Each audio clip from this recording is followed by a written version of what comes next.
Hello, thank you for joining me today, and I hope you're doing well wherever you're at. Please forgive the sound of the fan. I'm working in the workshop here, and I can't turn the fan off. It's important for the work. So I'll do my best to try not to let it overcome the conversation here. I wanted to cover a few things that people don't cover, and I wanted to talk about some subjects that are rarely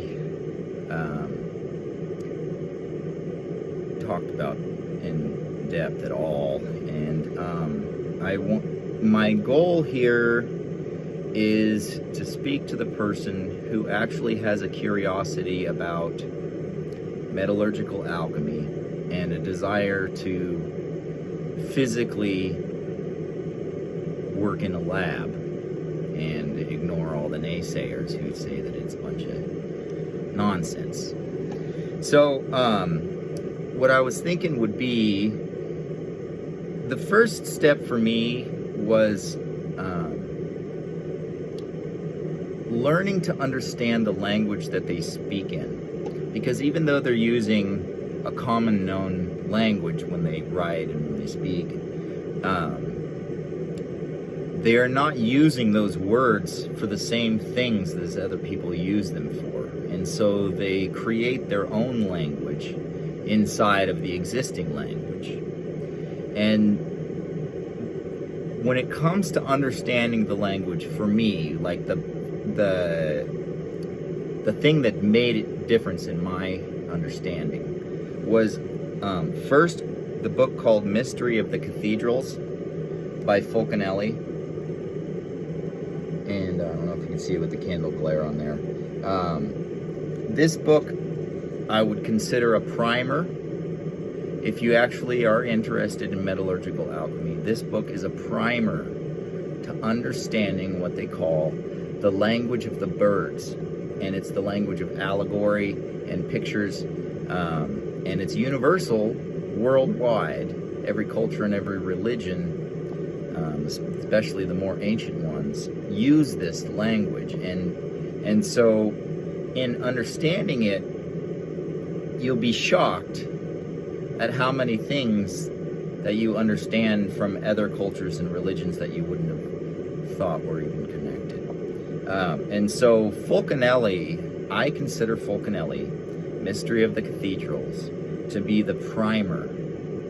Book one in understanding the language of the philosophers and how they used these allegories and comparisons with other materials to describe the attributes and characteristics of what they were working with. And so this book, I've literally read this book or listened to it on audio tape more than 200 times in the past 3 years. And I lost track at around 200, and it's way over that. I listened to it again in full yesterday. And every single time I listen to it, I gain new understanding. And so I don't stop reading it. Every time I have a new understanding, a new veil is removed and I can see things more clearly, I read the whole book over again with my new eyes. And so none of these books should be read once and considered to be done. You need to dive into them completely in order to start putting together this picture that they're giving you and start relating how these allegories are depicting chemical solutions. And I know that the majority of the world believes that this is complete nonsense. And that's okay. They're welcome to believe that. I've seen enough with my own eyes to know that it's not. And so I would recommend starting with Fulcanelli. And he has 2 books. His second book is a little deeper, and it's Dwellings of the Philosophers. And this book, together with his first one, I have not yet found anybody reading an audiobook of Dwellings of the Philosophers, so if you want to read it, you have to actually buy it. And those two books, Mystery of the Cathedrals is the first one. The second one won't make much sense until you understand more of the first one. And they all give you the process in order, but none of them are clear as to the lengths of times for each step, and it's hard to understand how the beginning and end of each step, because it's really one long process. And the only one that I found that actually gives you detail about the length of days concerning each point in the process and the symptoms is this book here. It's the Trinosophia. And what this book is a story-like allegory of the alchemist or the subject as it goes through the process. And so this book is invaluable because he's the only one that clearly describes each stage of the process. But he doesn't tell you, he doesn't get into how to make the ingredients, how to prepare things. He assumed the person he was writing to when he wrote that book already knew that part. And so he was in prison, he thought he was going to die, and so he was trying to give his student the last part of the work that he hadn't shared yet. And so this book is useless until you understand the ingredients, but it's invaluable when it comes to seeing the different stages of the process and when to do what, where, and what to expect, and what to see, because he's very descriptive of what you see, but it's all allegory, and it's from the perspective of the subject inside the vessel. So like some of the parts of the book, he's trapped in a glass globe, and he's looking around and he's seeing these things. Well, your matter is inside of a glass globe, and so he's telling the story from the perspective of the matter in the vessel. And so that gives you a clue as to how to understand it. Fulcanelli, as the introductory stage of understanding the language itself, it will lead you into these other two books here. And the first one is, I don't know if you can see that with my candle glare, the Sophic Hydrolith and the Waterstone of the Wise. And this one is very descriptive, but until you have gone through Fulcanelli and begun to understand the language, it won't make a whole lot of sense. And once you understand the products and you understand the ingredients, then the next stage is going to be this one here. You're going to want Nicholas Flamel, because he gives you different parts of the preparations that aren't gone into detail by other writers. And so none of these books alone will be enough to give you everything that you need.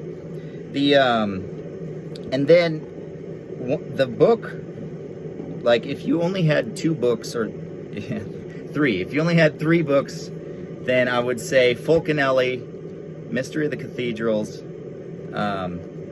Man, it's hard to boil it to three. Minimum of four. You're going to want Fulcanelli and Flamel, Saint Germain, and this one here. It's an unknown author. It's called the Secret Work of Hermetic Philosophy, a work of alchemy from first edition 1623 from Jean d'Espagne. I think I'm not good at pronouncing French. But this book here, it's tiny. You can read it in an hour.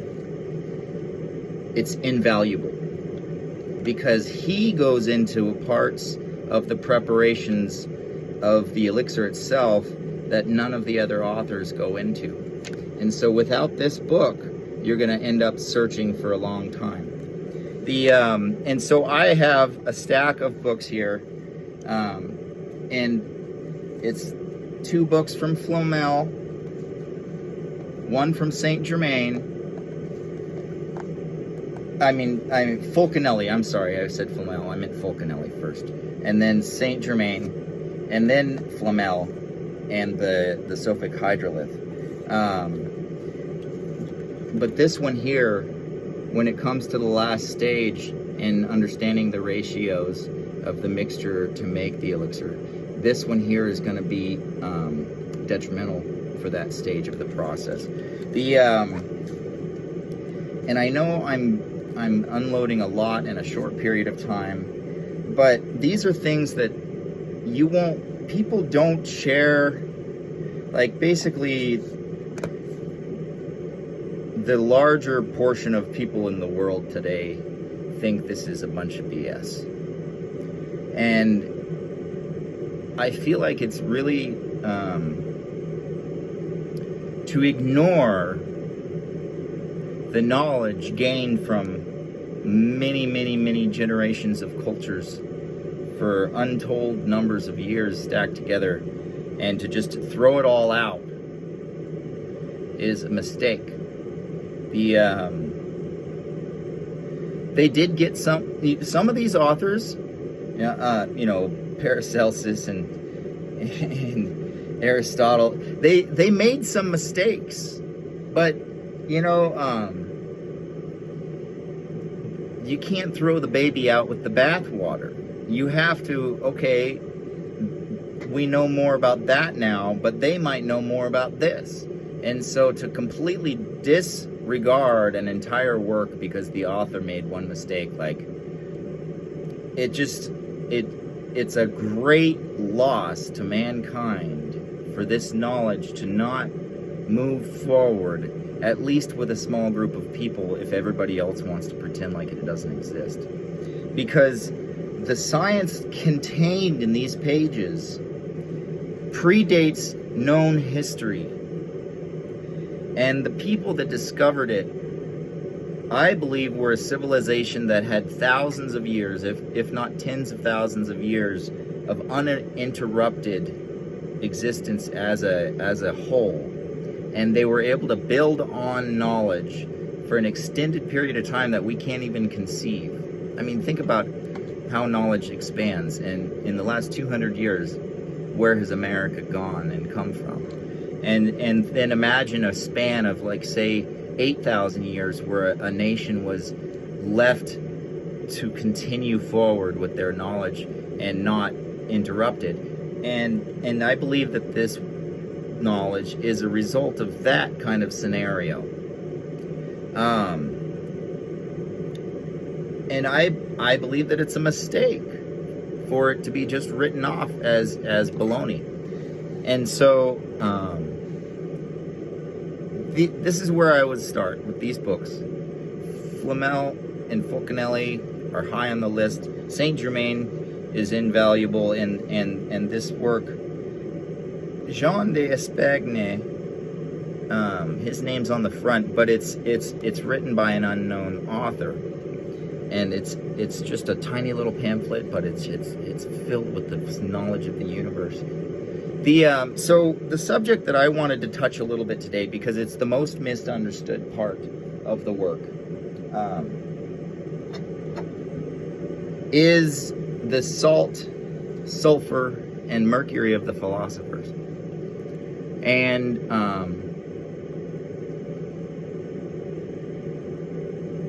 the green line.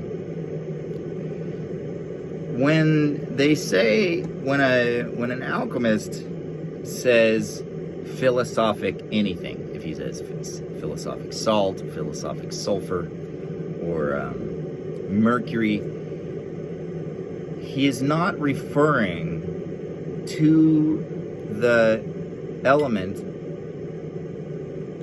of mercury, or it's an allegory.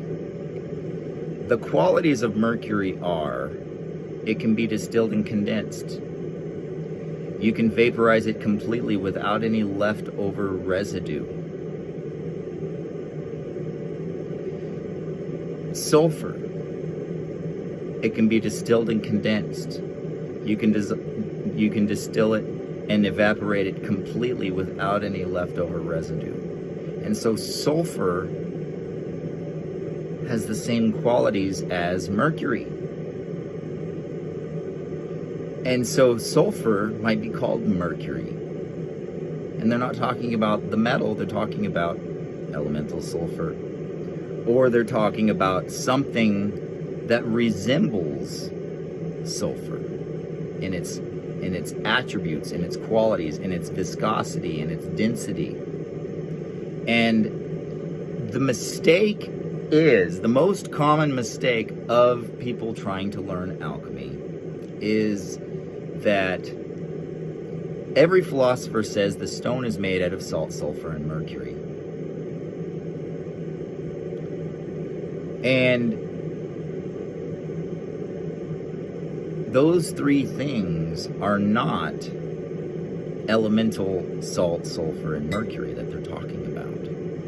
They're talking about three forms of a solution that has the qualities of being able to be distilled and condensed and not leave any residue behind. It's like sulfur.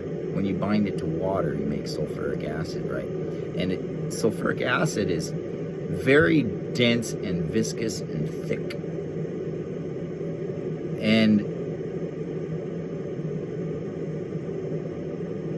the solution that they're talking about has those qualities. And so there's this one substance which they call the soul of the world, and it's found in everything and everywhere all the time. It's the most abundant thing in the world, and that substance is volatile.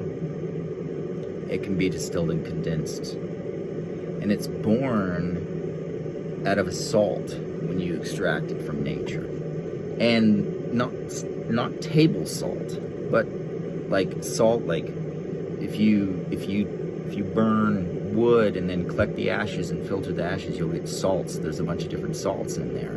And so just because it's called salt, there's sulfate salts, there's there's all these different salts. And so when the alchemists say salt, they're talking about any substance that has that quality of being soft enough to crumble in your hands. It'll crystallize when you wet it and let it dry.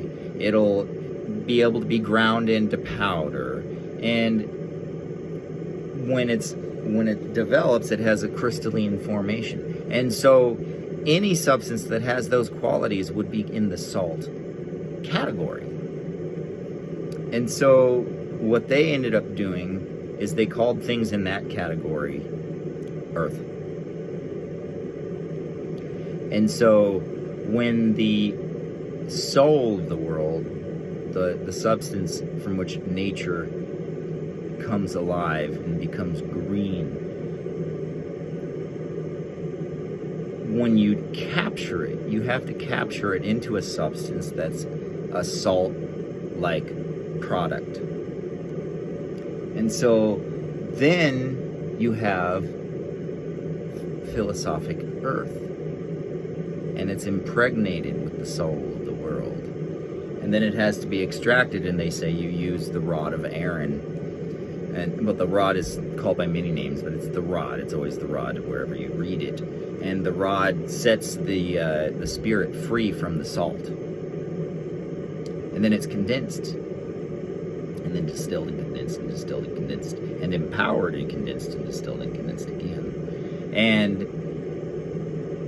the resulting matter is thick and viscous, like an oil, and it's really heavy, and so they call it heavy water. But then it's augmented into three different forms, and those three forms have three different colors: red, white, and golden color.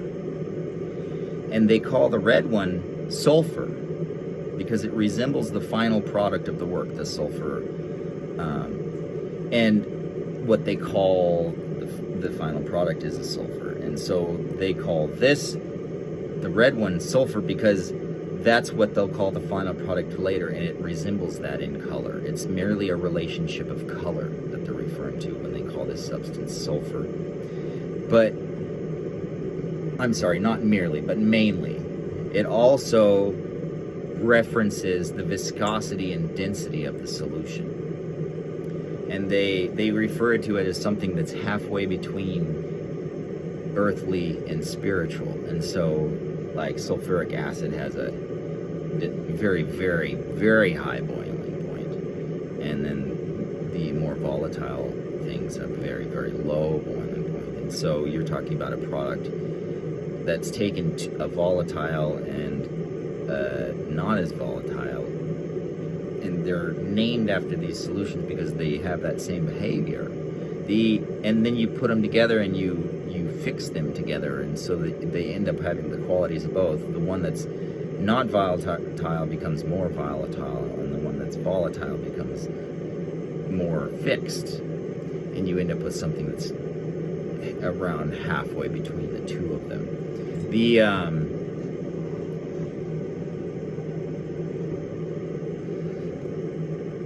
And then, okay, so you have three main things. It's salt, sulfur, and mercury most commonly called.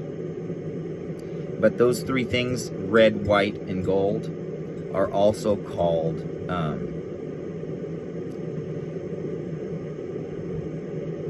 many names. I'm trying to think how to consolidate this for a video here. You get salt, sulfur, and mercury. You get Sol and Luna and Rebus, or they'll switch it to where the salt, sulfur, and mercury is the three. Like they'll usually the white one most commonly is called Luna, not the vulgar moon, but Luna and its glory, and then the red one would be called Sol, and then the golden one would be Mercury, because it's a union of male and female. And so you have to listen to each individual author to decipher how he called, like each one kind of makes up their own three names for these things. And so you have to look at the color, you have to look at the qualities and the nature of the substance to know what this particular author refers to them as. The most common reference is Sol and Luna and Rebus. Rebus, as the philosopher's rebus, is actually two words conjoined, and in that language of writing, they didn't pay any attention to spelling, and so rebus is R-E, which is Latin for ray, a matter, a substance, a thing. And B-I-S, the B is actually a V. Ray, vis, like vis-a-vis, like a thing twice. And so Ravis is a matter two times in one, or two matters as one. And so the rebus, as it's most commonly known, is a conjunction, a union of male and female. And as they're talking, they say you take the sulfur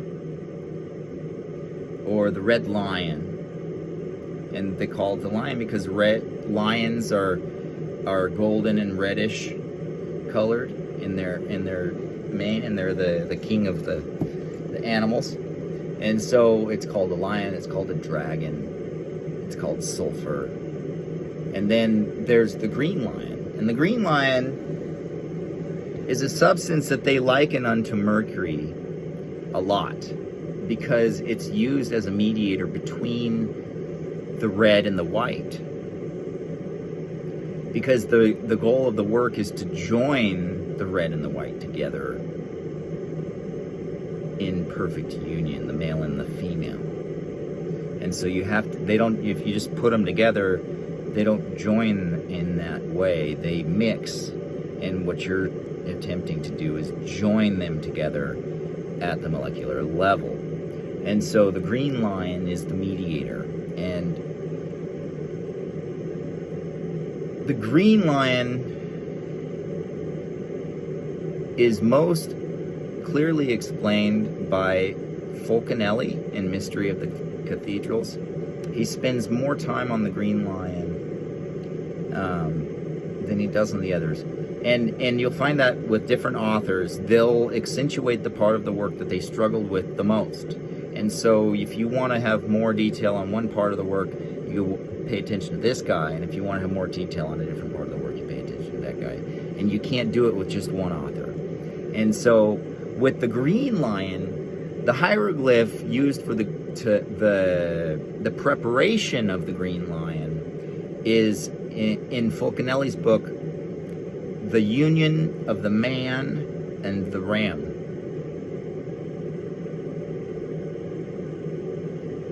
And in alchemical symbolism, is the man, unless he's wearing armor, represents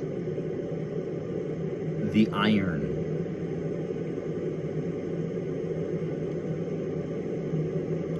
And for those of you that actually are interested in the work, I'm going to give you one clue that is completely open and in plain language. Because this clue will set you on the path. It'll give you something that you can actually physically see the results of immediately, and you'll know if you're doing it right. But it's just the first door, and it takes you need more than the first door to make it work. But it's the first, like, each door leads to the next door. And so if you start here and you start moving forward, each step gives you an understanding of what's beginning to happen and what your goal is. And so in the first stage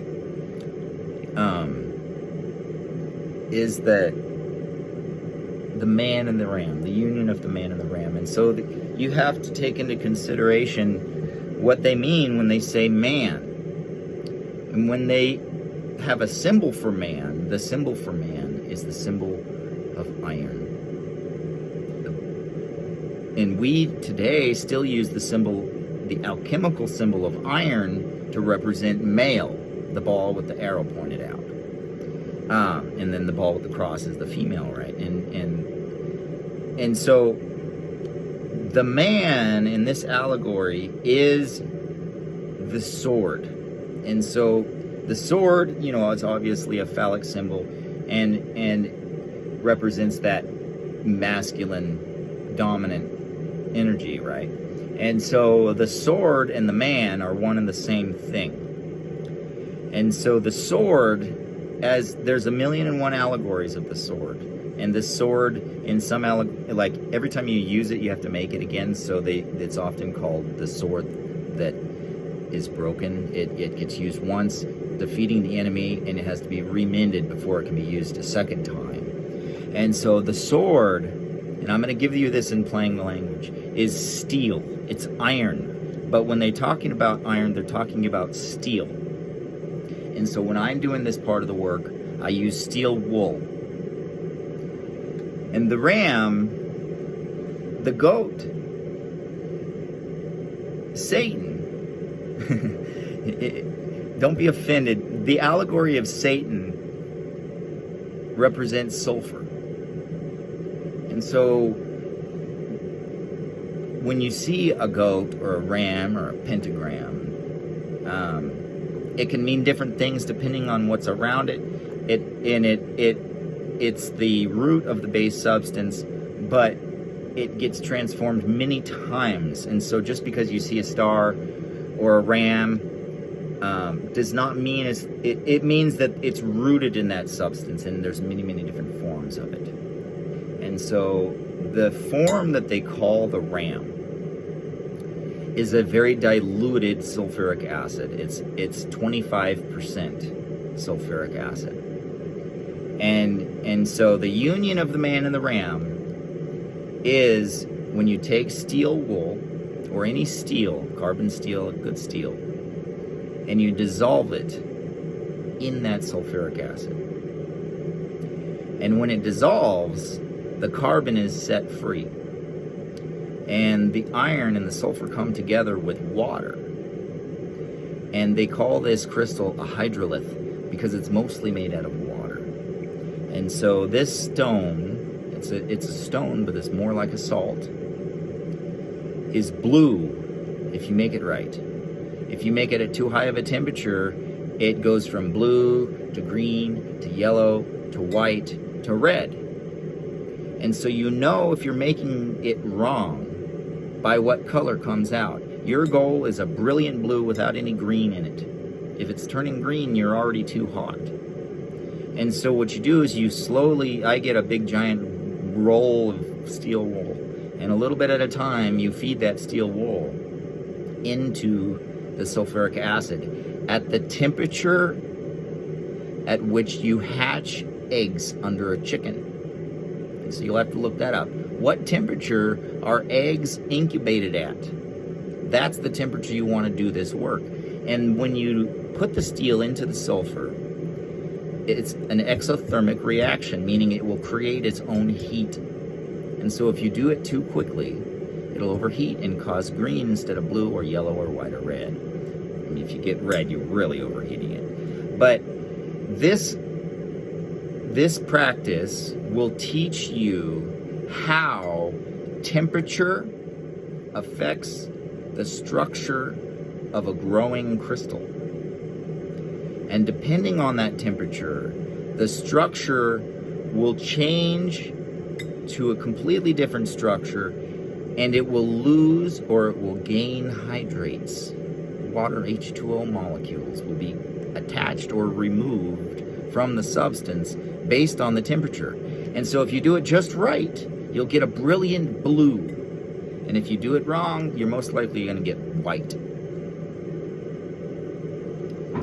And that's a physical step in the process. And that stone is most often called the god Pan, because if you look at Pan, it's a man combined with a ram. Once they've been united together as one, this blue crystal is called Pan. But it's in Flamel's work, he's referred to as Orpheus. And the way that you can tell that Orpheus is this blue crystal is because the belt, the sash that he wears, has this crosshatch pattern on it. And the crosshatch pattern is similar to the scales of a snake, or like the weave of linen, or like a loosely woven cotton cloth. And so you see Pan, he always wears this wool sash over, it's in this loosely woven wool sash over his shoulder, and that symbolizes that crystal. And Orpheus has that belt, a big wide belt with the same crosshatch pattern. And then the horn of Amalthea has that, any basket, it has that same crosshatch pattern, and so you see it referred to as a fishnet because of that crosshatch pattern. You see it referred to as fish scales or snake scales.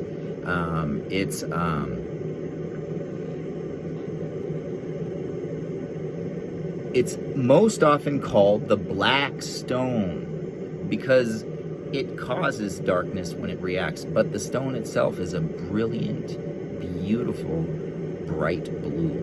If you make it right. If you get too hot, you're going to be all different colors in there. But this will give you a physical process that you can start that is actually a part of the work and necessary for the work. And it will teach you how to adjust the growth of your crystal by temperature. and by how fast you cause the reaction to happen. So that's, of course, use absolute and all precautions necessary when working with acids. Even if it's diluted at 25%, it's still, it's an acid. It's very dangerous. You're going to need safety goggles and you're going to need gloves. And the reaction itself produces hydrogen. So it's important that you don't do it in an enclosed area. And also, the most important thing, all of the ingredients you use for this work are sensitive to sunlight. You cannot do this in the direct sunlight because it will turn it green. The sun breaks it down. And the product that you're trying to make is the 7-pointed star of alchemy. And it's called, by modern science, it's called ferrous sulfate heptahydrate, which means there's 7 water molecules stuck to a sulfur and an iron. And that's why it's known as a hydrolith, or a hydra, a 3-headed hydra, right? You have all these different things. And so it will break down into ferric sulfate if it's left in the sun very rapidly. So you have to do this under candlelight, but consciously aware of the fact that there's hydrogen coming out of the top. Keep your candle away from the vessel, no matter how tempting it is to shine it up close. And the carbon, as it gets set free from the steel, turns the vessel black. And when the vessel turns completely black, jet black like obsidian, and the particles no longer dissolve but they float on the surface, that's called the crow's head. You've had your first mortification of the work when it turns black. And then you have to filter the carbon out and then cool it to crystallize it. And learning how to crystallize it is an art of its own. And so that is something that you could physically do to learn, to start to learn to understand the process that they're talking about in the world of metallurgical alchemy. I hope that you're having a good day and that this has been interesting for you. I understand that most of the world thinks that this is all bullshit, but I encourage you, go against the grain, go against the flow, ignore the naysayers, and see where this spirit of the all will guide you. Because you have your own personal legend that you have to fulfill, just like everybody else. And you can choose to ignore it, or you can get out and take the leap and just get into it and see where it goes. May you be blessed.